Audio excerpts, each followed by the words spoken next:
Alors, on reprend Bezrat Hashem, on est toujours en 75b sur notre tour de Babel. J'ai fait un tout petit cours de 2 minutes là sur l'histoire des portes qui s'ouvrent et qui se ferment.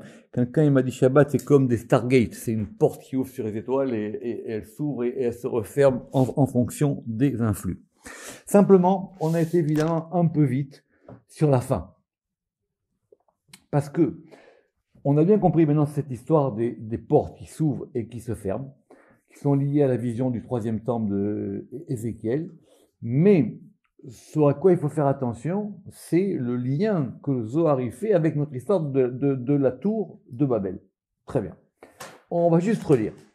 Donc, on a compris, les portes, etc., elles se ferment et elles s'ouvrent. Et juste en fin du texte, on a un tachazé. Tachazé, ça veut dire viens et vois.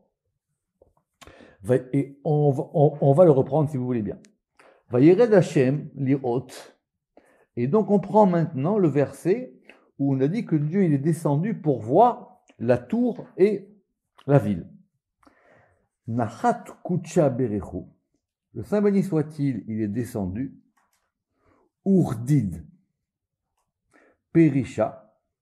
Le hashgaha bame debanu. Vekaimu kiyuma le atara. Alalma le dahalalun. Et le Zohar, il faut toujours faire très attention à tous les mots. Il ne faut surtout pas se précipiter. Donc, première question, pourquoi est-ce que toute cette histoire des portes et des influx, maintenant on la rattache à la tour de Babel, et dans la tour de Babel, on a juste rattaché ce verset-là. Deuxièmement, le Zohar, il fait une dracha. Et comment il fait la dracha? C'est le verset. Alors, Vayered Hashem li'ot. On reprend. Nous on avait dit qu'à un certain moment, dans la tour, Dieu il va descendre pour voir. Rappelez-vous que c'est Marc qu'on a rapporté le Midrash, que le Midrash il a dit qu'il y a plusieurs versions, qu'il y a eu 10 fois où c'est marqué dans la Torah que Dieu il est descendu. Très bien. On avait vu plus haut. C'est-à-dire quoi il est descendu? Ça veut dire qu'il a posé son regard. Or, le fait que Dieu il pose son regard, c'est ce qu'on appelle la Hashgacha. D'accord? C'est-à-dire le fait qu'il surveille, le fait qu'il mette les choses en ordre, et ça veut dire que maintenant il va donner son regard, parce qu'effectivement les choses ne peuvent pas se faire s'il n'y a pas de surveillance, et la surveillance c'est aussi l'ashgacha, c'est-à-dire le fait, ce qu'on appelle dans la philosophie du Moyen-Âge, la providence. Vous savez que la providence c'est la traduction de la ashgacha. Ça, c'est clair. Alors, premièrement, Nahat, il est descendu. Mikucha lechol, il est descendu du saint vers le profane. Urdid, et Urdid, c'est un Urdid, même en hébreu moderne, c'est un voile. Donc il manque le verbe, mais comme s'il s'était revêtu d'un voile, Perisha, et Perisha c'est un voile de séparation. Comment le Zohar il fait la dracha? C'est très simple, c'est qu'il fait la dracha sur le jeu de mots entre Vayered et Rdid. Et ça, je dois reconnaître que je n'avais pas vu à la première lecture, ce qui est normal. Donc, premier élément, ça veut dire que le fait que Dieu descende, pour descendre, il doit se voiler. C'est-à-dire quoi, il doit se voiler? Ça veut dire que maintenant, pour descendre, il y a quelque chose qui doit changer. Or c'est ça le lien direct avec ce qu'on a vu. Parce que l'influx qui vient par les portes de Shabbat et de Rosh Chodesh, c'est un influx qui vient en fonction de ce qui se passe en haut. Et on avait bien précisé en haut que, justement, on voulait que le Chol ne serve pas le Kodesh, et que le Kodesh serve au Kodesh. C'est pour ça, vous vous rappelez qu'on avait dit qu'il y avait les portes qui s'ouvraient le Shabbat et les portes qui s'ouvraient Rosh Chodesh. Parce qu'à ce moment-là, l'influx, il vient directement d'en haut. À la question de l'influx de la semaine, comment il se passe, l'influx de la semaine, lui, il prend sa source dans l'influx du Shabbat. Ça, on l'avait déjà vu, j'espère que c'est clair. Voilà donc le lien. Donc, quand Dieu descend pour vérifier ou regarder ou inspecter ou même juger, ce qu'on va voir, ce qui se passe dans cette fameuse tour de Babel, il y a quelque chose qui se passe dans le fait que maintenant l'influx il change. Et c'est donc la suite. Les hashgacha. Les hashgacha, je vous répète, c'est à la fois le sens de regarder, mais c'est regarder fixement. Ça vient d'un verset dans Shirachirim, Mashgiach mina halonot metzis mina harakim. C'est de là-bas qu'on a pris le terme de hashgacha. C'est le fait de regarder. Mais regarder, c'est en même temps surveiller, c'est en même temps diriger. Donc il a scruté, c'est comme ça que moi je traduis. Bamé debanu à ceux qu'ils ont construit. Vekaimu et ce à quoi ils ont donné un maintien. Vekaimu kiyuma et ce à quoi ils ont, littéralement en hébreu, ils ont donné un maintien au maintien. Les atara al alma pour pouvoir éveiller sur le monde. Les dahalaloun pour qu'on les craigne. C'est comme ça qu'il faudrait vraiment traduire, si on ne veut pas être littéral. Donc il a compris, on comprend de là, que eux, ils ont voulu étendre leur pouvoir. Ils ont voulu créer un système de domination, un système où on les craigne. Ils ont voulu avoir du pouvoir, et même plus que du pouvoir. Donc maintenant, pour que cette chose-là, elle soit organisée ou réparée ou même punie, donc Dieu descend pour regarder ça. Mais c'était quoi le lien par rapport à l'histoire de la porte? C'est que justement, l'influx, il ne se fait pas comme ça. Donc pour que ça descende, c'est pour ça que le Ketempa, je vais ramener la dernière fois, il a dit, c'est comme la différence qu'il y a entre les vêtements de Shabbat et les vêtements de Chol. On change de vêtements. C'est ça le fait de s'habiller. C'est ça le voile. On met le voile pour pouvoir justement régler cette situation. Je reconnais que c'est très subtil et complexe, mais évidemment, ça s'appelle le Zohar. Donc, une fois qu'on avait ça, le Zohar, il va enchaîner maintenant avec le grand Mahamar.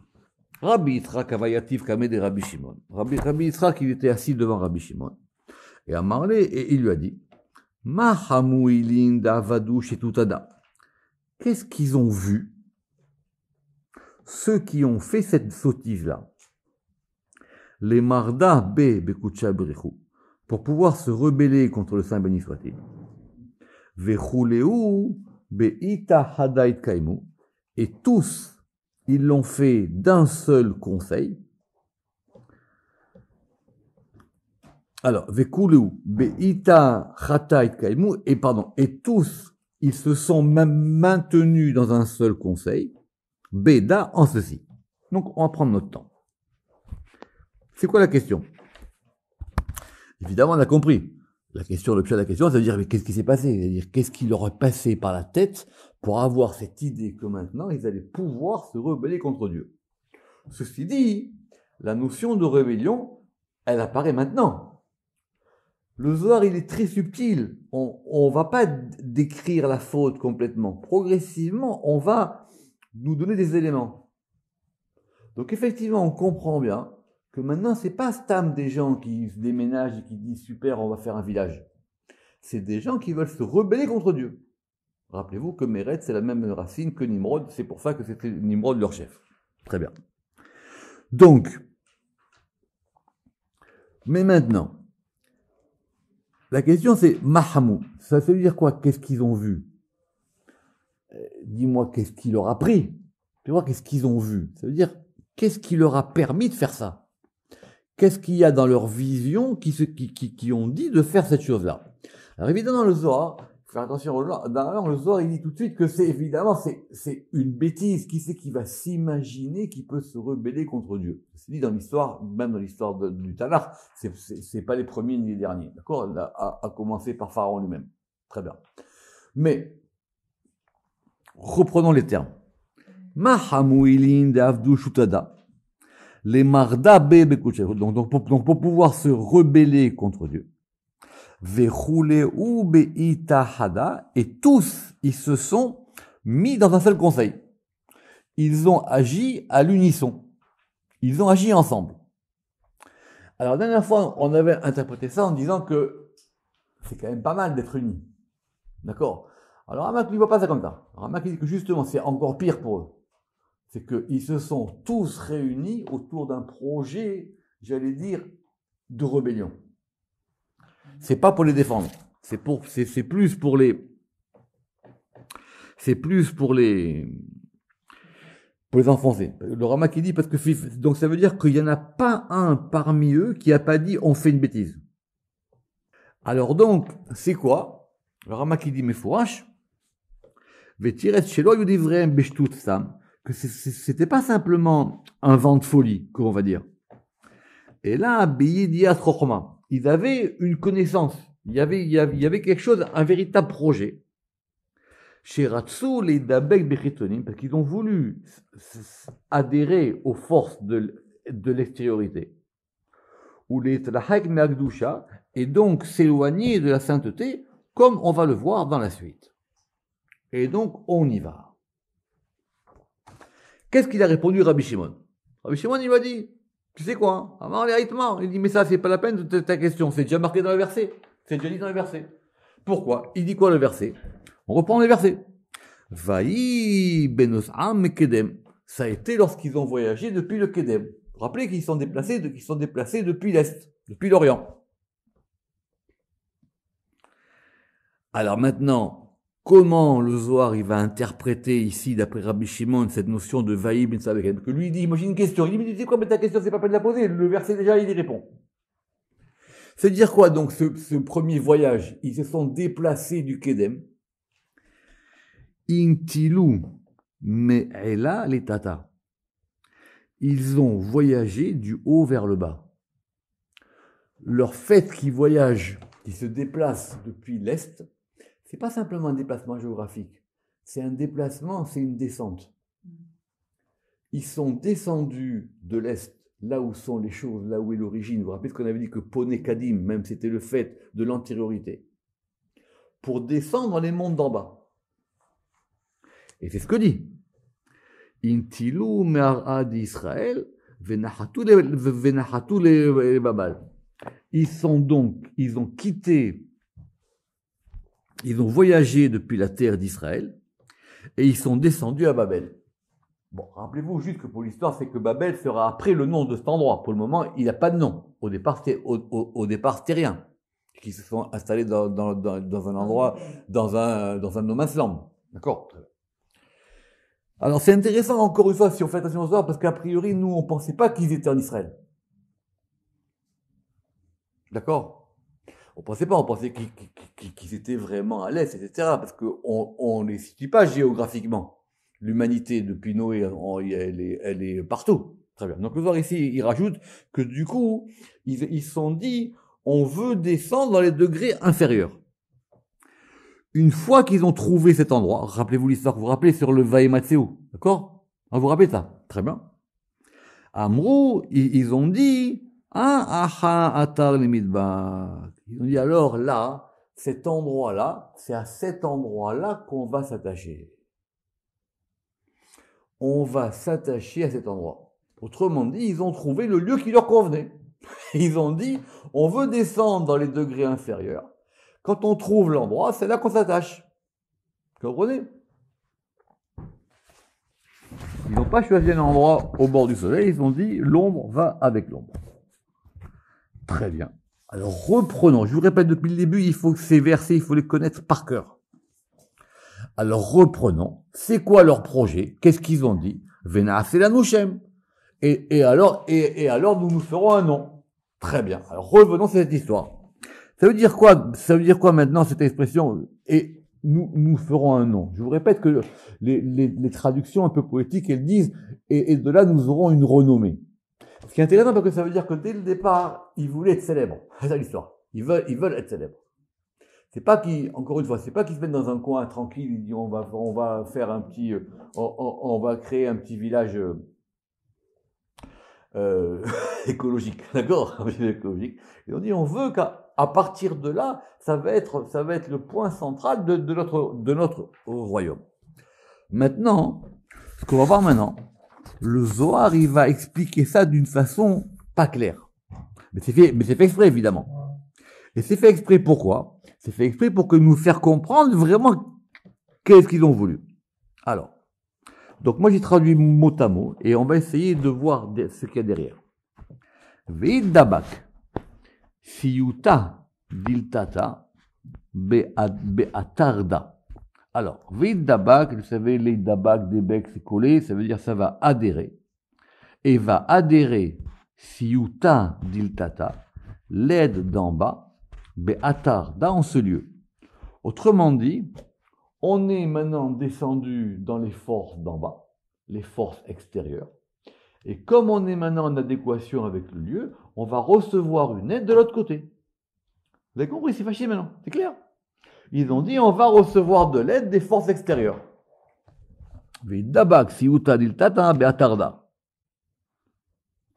C'est clair. Alors, Rama qui va expliquer que effectivement, que ils ont voulu chercher un degré qui n'était pas celui qui n'était pas celui de la Kedusha. Parce que d'après ce qu'on a vu plus haut, le mouvement de la Kedusha, c'est un mouvement de haut en bas. Même quand on dit qu'il y a un mouvement de bas en haut, c'est quand le mouvement il revient. Mais là, ils ont voulu directement chercher le mouvement qui était le mouvement à l'envers. Donc, vous comprenez bien que, j'allais dire, nonobstant, on est en train de comprendre maintenant la gravité de ce qu'ils ont voulu faire et où est-ce qu'ils se sont mis. Pourquoi? Et le Zohar, il donne une raison. Begin. Des chad dina, lorsque la rigueur, athée, elle vient, les ashra'a be'alma, pour résider dans le monde. Autrement dit, lorsque les forces du din, elles veulent descendre. Que nous, on ne veut pas. D'accord. Ha atar, cet endroit, ce lieu, donc celui-là dont on verra après qu'est-ce qu'il est particulier. Ils n'ont pas trouvé un endroit pour au hasard. C'était le pire des endroits possibles. Voilà. Ils ont choisi le pire des endroits possibles. Donc il y a bien quelque chose de là on apprend aussi que vous vous rappelez ce que le Talmud dit, Meshene Makom, Meshene Mazal. Celui qui change d'endroit, il change de Mazal. C'est-à-dire c'est intéressant. Il y a des lieux qui dégagent des mauvaises choses. D'accord? Alors, Atar, parce que cet endroit-là, donc lorsque maintenant dans le monde, les forces extérieures, elles veulent se dévoiler, elles veulent descendre, elles veulent résider dans le monde, cet endroit-là particulier, Atarda, les coblés, donc cet endroit-là, il va recevoir cette force du mal, ou meaha itane alma, et de là, à partir d'ici, on va dire, itane alma, le monde, il va en profiter, veitzan, et il en est nourri. Autrement dit, c'est le générateur des forces du mal du monde. Qu'est-ce qui est le générateur? Cet endroit. Ah, l'endroit. Cet endroit, c'est le générateur des forces. Alors l'expression est un peu bizarre, parce que ça veut dire quoi? Que maintenant que le monde, il en profite. Itane alma veitzan. Le monde, il en profite et il en est nourri. Alors, Rama qui veut dire que c'est de cet endroit-là que provient la source des forces matérielles du monde. Dea, parce que, Le'ela, en haut, donc maintenant quand on remonte en haut, des Rikuiou, cet endroit il est repoussé. D'en haut, les forces du mal, on les repousse. En haut, on dit, toi, on ne veut pas de toi. Des Rikuiou, les Itazna almamine, pour que le monde n'en soit pas nourri. Alors, c'est-à-dire que ils ont voulu inverser la pompe. D'en haut, justement, on ne veut pas que le monde y reçoive ça. On veut que le monde y reçoive un influx d'en haut. Et on dit, mais non, nous on veut l'inverse. On veut que le monde y soit nourri par les forces d'en bas. Très bien. Prenons notre temps. Vélood, non, pas indépendant. C'est maintenant, vous inversez la pompe pour savoir d'où est-ce que va venir l'énergie. Donc, il veut que l'énergie, elle vienne d'en bas.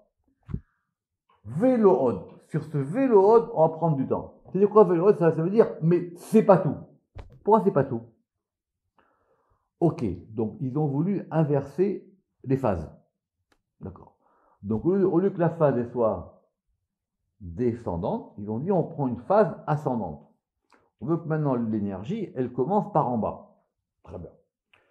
Mais le Zohar, il dit c'est pas tout. Pourquoi il dit c'est pas tout? Quand bien même tu fais ça, alors vas-y, fais-le. Et là, ils ont dit Anan nisak lirkia. Alors nous allons aussi monter au ciel. Venagarbe, et nous allons le combattre. On comprend maintenant les deux éléments. Migdal Va'ir. Ils font une ville en bas, d'où va être projeté maintenant des forces extérieures. Autrement dit, vous savez quoi, hein? C'est l'inverse de ce qu'on a vu plus haut. Dans le temple, on a ouvert une porte vers en haut, eux, ils ont ouvert une porte du bas vers le haut. Mais c'est Bergamo. Mais quand bien même tu fais ça, ça suffit. Non. Ils ont dit non seulement ça. En plus, maintenant, nous, on va combattre ce qui se passe en haut. D'où la tour. D'où la tour. C'est pour ça qu'il y a Migdal Va'ir. D'où la tour. Alors, très bonne question. Alors, pourquoi est-ce qu'il y a ce vélo Ode? C'est-à-dire quoi alors? C'est-à-dire quoi? Le projet, il est en deux phases. C'est-à-dire, c'est que première phase, on ouvre une porte depuis l'en bas pour que ça monte du bas vers le haut, et on laisse comme ça. Ou alors le projet, pour qu'il marche, il nécessite aussi qu'on va couper l'influx avec le haut. Alors, pour couper l'influx avec le haut, qu'est-ce qu'on va faire? On va construire une tour, donc cette fameuse tour dont on verra que pour ça, ils avaient une connaissance particulière de comment on doit faire cette tour. Et une tour, c'est pas ça que vous rappelez-vous que la tour, c'était marqué plus haut qu'elle montait jusqu'au ciel. D'accord?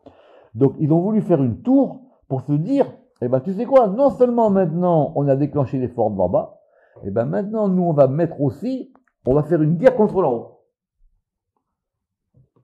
Si c'est comme ça, ça arrive à loin. Vous comprenez que maintenant, on est parti ailleurs, c'est beaucoup plus compliqué. Si c'est comme ça, il y a une question qu'on va mettre en suspens. Alors donc, pourquoi ils n'ont pas été punis? Ah mais c'est grave. C'est grave maintenant. Si maintenant leur projet, c'est un projet d'inverser les phases, c'est un projet d'ouvrir des portes d'en bas pour que les choses elles remontent et de se battre même contre le ciel, là c'est quand même la punition a été quand même plutôt clémente. On connaît la fin. On a dit qu'on va disperser la langue et qu'après ils vont se retrouver dans le monde comme ça, etc. D'accord? Donc finalement, vous voyez, ce genre d'explication, il rajoute plus de questions que de réponses. C'est pas fini. Alors, mais pourquoi est-ce qu'ils ont voulu faire ce combat contre le ciel? Vous imaginez. Venagah Bekrava. Et ils ont voulu se battre contre l'en haut. Alors, le Rama qui dit que, mais maintenant, quand quelqu'un il va se dire, je vais me battre contre le ciel, il peut le faire comme ça. Alors, il dit, comme il avait ramené le Ketem, parce qu'il avait une horma par rapport à ça. Autrement dit, ils ont dit, nous, on veut augmenter la puissance des écorces. Venagbir aklipot bemaasim yedouim. C'est une très jolie expression en hébreu. Ça veut dire, nous allons augmenter la puissance des écorces avec des actions particulières dont nous ne voulons pas connaître le détail. Nilhimu imo. Et donc, ils ont dit, on va, imaginez, ils ont dit, on fait une guerre contre Dieu. Donc, on va maintenant se battre avec lui. Chez Béchoum, Ofen, Loeshgiach, les matins. Pourquoi? Pour que d'aucune manière, il ne puisse maintenant descendre quelque chose d'en haut. Dehaïnu, et c'est-à-dire, le Rama qui le dit, Keshafim, ça veut dire des choses, des sorcelleries, chez Machlishim, Pamelia, chez le Mala, des sorcelleries ou des sortilèges qui vont donc nier Machlishim ou qui vont donc contrer les forces d'en haut. Donc c'est une guerre du bas contre le haut. Très bien. Maintenant, qu'est-ce qu'il dit le Zohar? C'est encore plus compliqué. Alors, on relit. Vélod.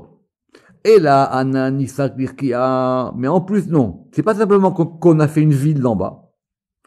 Maintenant, on va faire aussi une tour.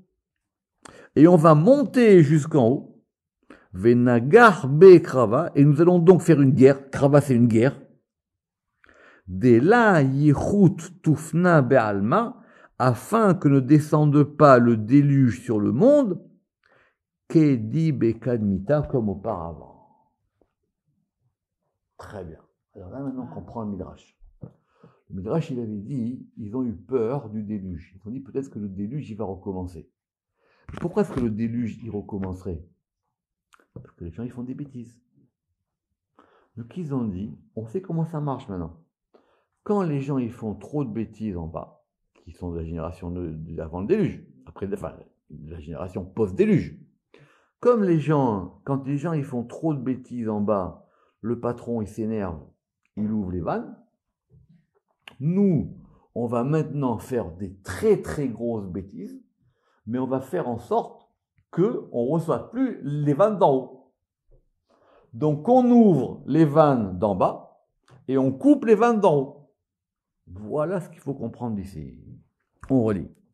Vélo od. Ela ana nisak dirkia venagar bekrava delati chutufana bealma kebedekadmita. D'où on comprend maintenant le lien avec le déluge. Alors c'est clair que maintenant, au fur et à mesure qu'on avance dans ce Zohar, on comprend mieux maintenant. Donc vous imaginez que non seulement ils sont dit on va se battre contre l'en haut, et on va faire en sorte qu'aucune représailles possible depuis l'en haut puisse nous atteindre. Et qu'au contraire maintenant, les forces d'en bas, elles soient à leur merci. C'est ça l'histoire que les Dachalaloun. C'est ça l'histoire que pour qu'on nous craigne. Alors si c'est comme ça, on va maintenant continuer. On reprend les versets, toujours on reprend les versets. Donc qu'est-ce qui se passe maintenant quand Dieu il comprend ça? Vayomer Hashem, en amechad usafa achad lechulam. Donc il faut relire la Torah.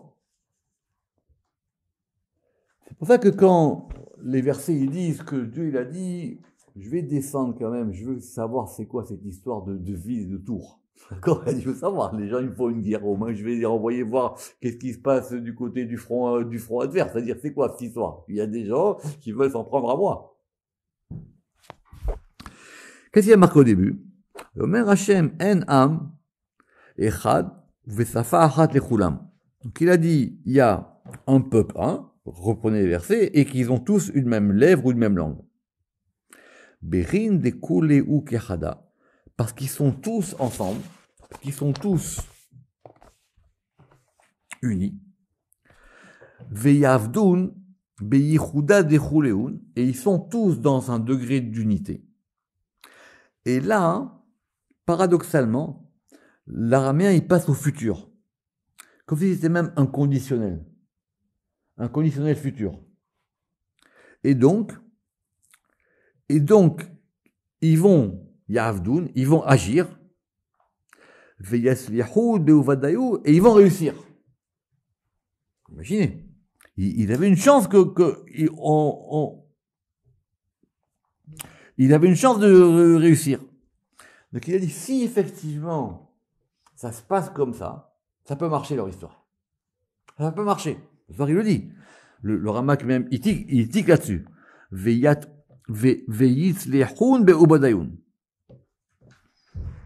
Et donc, c'est quoi le scénario? Vous imaginez, voilà, il y a une guerre qui se présente, maintenant on fait le scénario. Qu'est-ce qui va se passer? Un, ils peuvent réussir.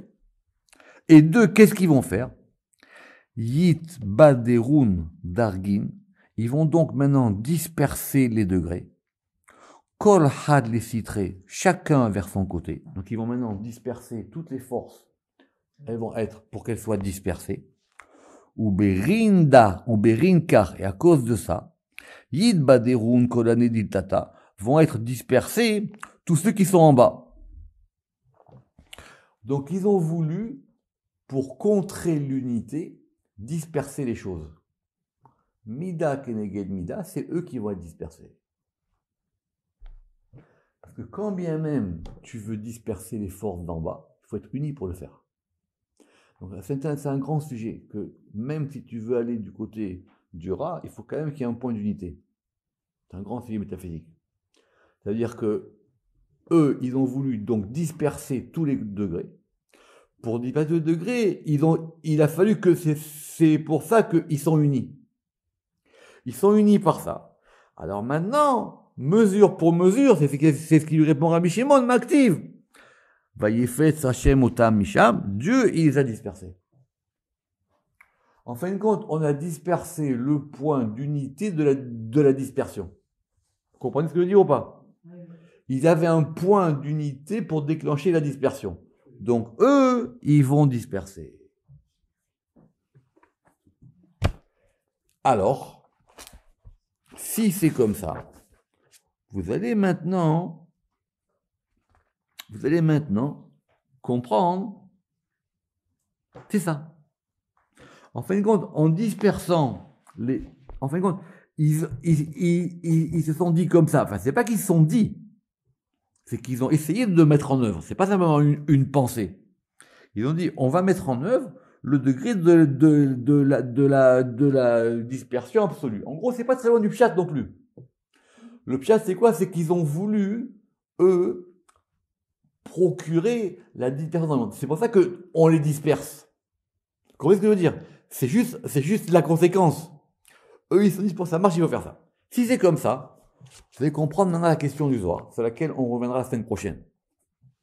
Vehi tema. Et si tu me poses la question, les shanaouna maï babelou. Alors si c'est comme ça, c'est pourquoi maintenant Dieu il va donc disperser les langues. C'est ça la notion de Babel, d'accord? Les Babéloun. Vous vous rappelez que nous on avait traduit par en Babélé. Pourquoi le Zohar il pose cette question? Pourquoi le Zohar il pose cette question? Comme vous lisez le Zohar, il faut toujours s'arrêter des heures sur chaque question. Pourquoi il pose cette question? Pourquoi le Zohar il dit Itema? Et si tu me dis, c'est quoi une Itema? Il a raison. Pourquoi le Zohar il pose cette question? Le Zohar il dit, mais si, je reprends. Itema. Et si tu me dis, les Shaneun, Amai et Babel, pourquoi est-ce que maintenant, leur langue, on va les disperser? Parce qu'on ne voit pas le rapport. C'est ça la question du Zohar. Tu me dis, ils ont un projet, encore une fois, ils veulent ouvrir les vannes d'en bas, ils veulent se rebeller contre l'en haut et ils veulent casser tout ce qui se passe avec en haut. Et que même le début, ça ne pourra pas leur retomber sur la tête. Alors, vous aurez dit, mais alors, à ce moment-là, je ne comprends plus. Pourquoi est-ce que maintenant, la conséquence, c'est qu'on va maintenant être mébalbel, embaber les langues? Est-ce que leur force, c'était le point d'unité du monde? Je veux d'abord la question, pas la réponse. Expliquez-moi la question, pas la réponse. Parce qu'on ne comprend pas le rapport. Tu sais quoi, Habibi, tu fais comme Korah, tu ouvres la terre, tu les mets tout au fond, tu vas faire par-dessus. Qu'est-ce que ça va t'embêter maintenant? Tu fais comme la mer Rouge, tu ouvres la mer Rouge, tu les mets au fond, ça va faire la mer Rouge. Qu'est-ce que ça va faire tout ça maintenant? Pourquoi est-ce que la punition maintenant, c'est par la langue?